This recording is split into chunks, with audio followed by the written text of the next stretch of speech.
আসসালামু আলাইকুম ওয়া রাহমাতুল্লাহি ওয়া বারাকাতুহু। ইন্নাল হামদুলিল্লাহি ওয়াহদাহু ওয়াস সালাতু ওয়াস সালামু আলা মান লা নাবিয়্যা বা'দাহু আম্মা বা'দ। সঠিক সময়ে সঠিক সিদ্ধান্ত নিতে পারা একজন মানুষের জীবনে অনেক বেশি গুরুত্বপূর্ণ, কিন্তু তার চাইতে হাজার গুণ বেশি গুরুত্বপূর্ণ হচ্ছে একজন শাসকের, যার উপরে লক্ষ কোটি মানুষের জীবনের সিদ্ধান্ত নির্ভর করে, সেই শাসকের সঠিক সময়ে সঠিক সিদ্ধান্ত গ্রহণ করতে পারাটা। এবং যখন শাসক এমন এক দেশের শাসক হন যেই দেশটার নিজস্ব কিছু সীমাবদ্ধতা রয়েছে, যার কাছে হাজার কোটি ট্রিলিয়ন ডলারের সম্পত্তি নেই, অথবা দেশটি যখন একটি উন্নয়নশীল দেশ অথবা দীর্ঘদিন নানা সমস্যায় জর্জরিত থাকা দেশ হয়, তখন সেই দেশের শাসককে সিদ্ধান্ত গ্রহণের ক্ষেত্রে আরো বেশি সতর্ক হওয়া উচিত। কেননা তাদের বা তার গৃহীত একটি ভুল সিদ্ধান্ত শুধু তাকে সাফার করাই বিষয়টা এরকম না, বরং একটি জাতি এবং একটি দেশ দীর্ঘ সময় সেই ভুল সিদ্ধান্তের সমস্যাগুলিকে সাফার করে। আমাদের সরকার বিগত কয়েকদিন আগে একটি সিদ্ধান্ত গ্রহণ করেছে যে তারা আমেরিকার কাছ থেকে বোয়িং 25টি বিমান ক্রয় করবে। আমি বোয়িং বিমানের বিষয়ে কথা বলার আগে আমি শুধু আমাদের সরকার প্রধানকে স্মরণ করিয়ে দিতে চাই যে উনি আজ থেকে কয়েক মাস পূর্বে ওনার এক বক্তব্যের মধ্যে বলেছিলেন যে যখন আমাদের চারপাশে যুদ্ধ পরিস্থিতি চলছে, তখন আমরা যুদ্ধের প্রস্তুতি না নিয়ে কিভাবে থাকতে পারি। আজকে শুরু হয়ে যাবে যুদ্ধ, এরকম পরিস্থিতিতে আমরা বাস করি। তো কাজেই এই পরিস্থিতির মধ্যে প্রস্তুতি না নেওয়াটা আত্মঘাতী। এটা উনার মুখের কথা ছিল, কিন্তু এই কথা বলার পরে উনি কি এদেশে যুদ্ধ গ্রহণের বা যুদ্ধের জন্য পূর্বের চাইতে কোনো প্রস্তুতি গ্রহণ করেছেন? দ্বিতীয় কথা হচ্ছে, যেখানে কিছুদিন আগেই, মাত্র এক সপ্তাহ আগে মাইলস্টোনের মতো একটি বিপজ্জনক হৃদয় বিদারক বিমান দুর্ঘটনা ঘটল, এবং সেটি আমাদের বিমান বাহিনীর বিমান দুর্ঘটনা ঘটল, সেইখানে সেই দুর্ঘটনার পরে আমাদের দেশের শাসকগণ কিভাবে বোয়িং বিমান ক্রয় করার কথা কল্পনা করতে পারে? মহান আল্লাহ তাআলা পবিত্র কোরআনের মধ্যে বলছেন যে ওয়াইদ্দু লাহুম মাস্তাতা'তুম মিন কুওয়াহ, যে তোমরা যুদ্ধের জন্য প্রস্তুতি গ্রহণ করো। রাসূল সাল্লাল্লাহু আলাইহি ওয়াসাল্লাম অন্য আরেকটি হাদিসে বলছেন, মুসলিমের হাদিস, যে রাসূল সাল্লাল্লাহু আলাইহি ওয়াসাল্লাম বলছেন ওয়া হুয়া আলাল মিম্বারি ইয়াকুলু ওয়াইদ্দু লাহুম মাস্তাতা'তুম মিন কুওয়াহ আলা ইন্নাল কুওয়াতা আর-রামিয়ু আলা ইন্নাল কুওয়াতা আর-রামিয়ু আলা ইন্নাল কুওয়াতা আর-রামিয়ু, যে তোমরা তোমাদের শত্রুদের জন্য প্রস্তুতি গ্রহণ করো, যেন তোমরা তাদেরকে ভয় দেখাতে পারো, যেন তারা তোমাদের প্রস্তুতির কারণে ভয় পায়। আর নিশ্চয় যুদ্ধের সবচেয়ে বড় প্রস্তুতি হচ্ছে তৎকালীন সময় অনুযায়ী তীর নিক্ষেপণ শেখা। রাসূল সাল্লাল্লাহু আলাইহি ওয়াসাল্লামের এই হাদিসকে সামনে রেখে আমরা মনে করি ভূরাজনৈতিকগত কারণে এবং এই দক্ষিণ এশিয়ায় সৃষ্টি হওয়া সমস্যাকে সামনে রেখে এবং দৈনন্দিন বৃদ্ধি পাওয়া রাজনৈতিক সংকটকে সামনে রেখে বাংলাদেশের জন্য বর্তমান সময়ে সবচেয়ে উপযোগী সিদ্ধান্ত ছিল যে বাংলাদেশ বোয়িং বিমান নয়, কোনো যাত্রীবাহী বিমান নয়, বরং যুদ্ধ বিমান ক্রয় করবে, অথবা বাংলাদেশের নিরাপত্তা ব্যবস্থা নিশ্চিত করার জন্য বিমান ক্রয় করবে।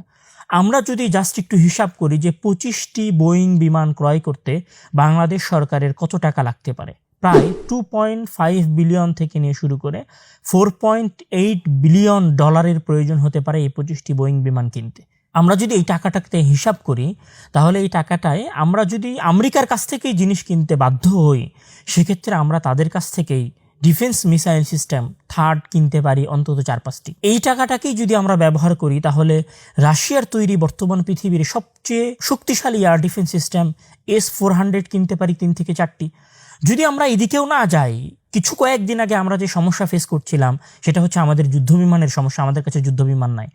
সেই যুদ্ধবিমানের জায়গা থেকেও যদি আমরা যুদ্ধবিমান কিনতে চাই, তাহলে বর্তমান পৃথিবীর সবচেয়ে উন্নত বিমানগুলোর একটা বিমান হচ্ছে যেটা চীনের তৈরি, JF-17।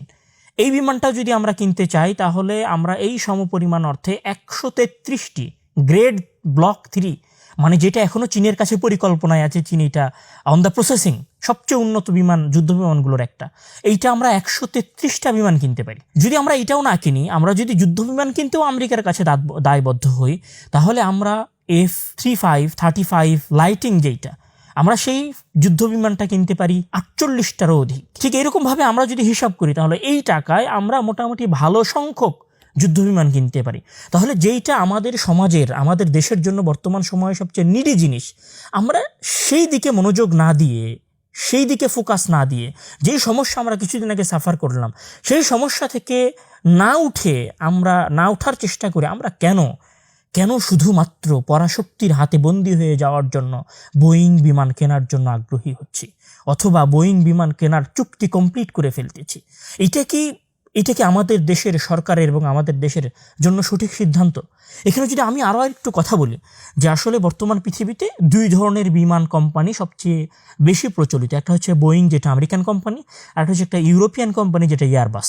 যদি বিমান দুর্ঘটনার হিসাব করা হয় তাহলে পৃথিবীর ইতিহাসে যত বড় বড় বিমান দুর্ঘটনাগুলো ঘটেছে, যাত্রীবাহী বিমান দুর্ঘটনা, তার মধ্যে সবচেয়ে বেশি বিমান দুর্ঘটনার শিকার হয়েছে বোয়িং বিমানগুলো।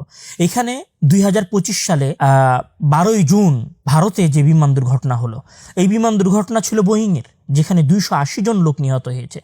এর আগে 2018 ও 19 সালে আলাক্সা এয়ারলাইন্সের বোয়িংয়ের বিমানের দুর্ঘটনা ঘটে। এছাড়াও 2019 সালে ইথিওপিয়ার আদ্দিস আবাবা থেকে উড্ডয়নের পরে বোয়িংয়ের 777 ম্যাক্স একটি বিমান দুর্ঘটনার শিকার হয়, যেখানে 157 জন মানুষ মারা যায়। এছাড়াও ইন্দোনেশিয়ার জাকার্তা থেকে উড়ে এসে জাভা সাগরে একটি বিমান দুর্ঘটনা হয় বোয়িং বিমানের 777 ম্যাক্সের, যেখানে 189 জন মানুষ মারা যায়। আমরা যদি আরেকটু বিজনেস পারপাজে হিসাব করি তাহলে এয়ারবাস এবং বোয়িং বিমানের মধ্যে তুলনামূলক বোয়িং বিমান 2024 সালে প্রায় 11 মিলিয়ন মার্কিন ডলারের ক্ষতির মধ্যে রয়েছে, যেখানে এয়ারবাস কোনো লসের মধ্যেই নাই। এছাড়াও যদি আমি আরো বলি যে এয়ারবাস গত বছর বিমান বিক্রি করেছে প্রায় 750টা, আর যেখানে বোয়িং বিমান তার বিমান বিক্রি করেছে 525-এর আশেপাশে। আমরা যদি এই ছোট্ট কথাটার সামারি করি, আমরা দীর্ঘ তত্ত্ব উপাত্ত পেশ না করে জাস্ট সংক্ষিপ্ত এই কথাগুলো দিয়ে যদি অনুমান করি, আমরা যদি যাত্রীবাহী বিমানও ক্রয় করতে চাই তাহলে সেটাও বোয়িং এর কাছ থেকে ক্রয় করা উপযুক্ত নয়, বরং আমাদের যদি যাত্রীবাহী বিমান ক্রয় করার প্রয়োজন হয় তাহলে সেটা আমরা এয়ারবাসের কাছ থেকে কিনতে পারি।